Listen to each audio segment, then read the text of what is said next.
Did you ever wonder what would happen if you crossed early 2000s kid shows JJ the Jet Plane and Rescue Heroes? Well, behold. Planes, Fire and Rescue is the Disney follow-up to last year's Planes.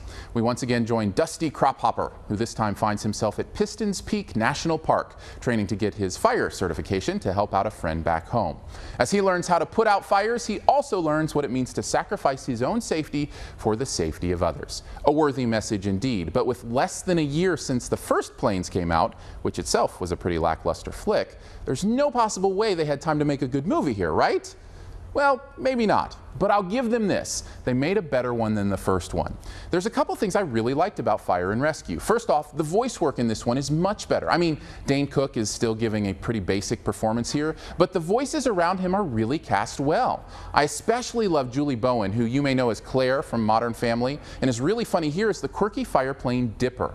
It's also great to hear voices like Stacy Keach, Fred Willard, and Ed Harris, the last of which gave some real oomph as Blade Ranger, the leader of this winged firefighting crew.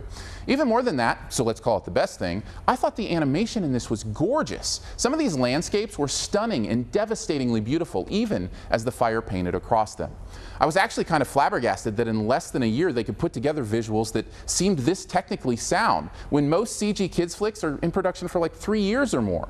Of course, much of that time is used to hone the story work, and that's where Fire and Rescue starts to really fall apart. There's just not much here to hold on to. The storylines for the different characters are basic and banal, never really giving us much to invest in or connect to, and offering more cliché than any kind of true dramatic experience. It gives structure enough for the kiddos to stick around, but nothing emotionally interesting enough for their adults to stay awake for.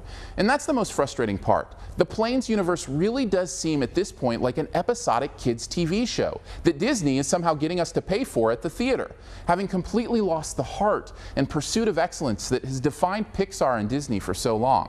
Plus, I have to say this one also certainly pushes the double entendre and crass humor line more than I remember other Disney films doing.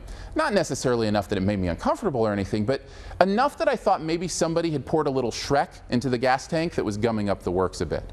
At the end of the day, Planes, Fire and Rescue is a gorgeously animated and well-acted flick that isn't as painful as the first to sit through, but a lack of emotional depth and overall quality still leave it coasting along at a C+.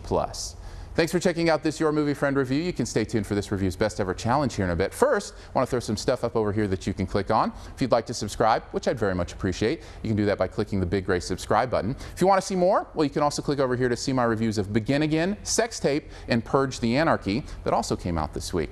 You can also click the logo right up here to go to the all-new YourMovieFriend.com, where you can find a searchable database of reviews, as well as the written text of these videos.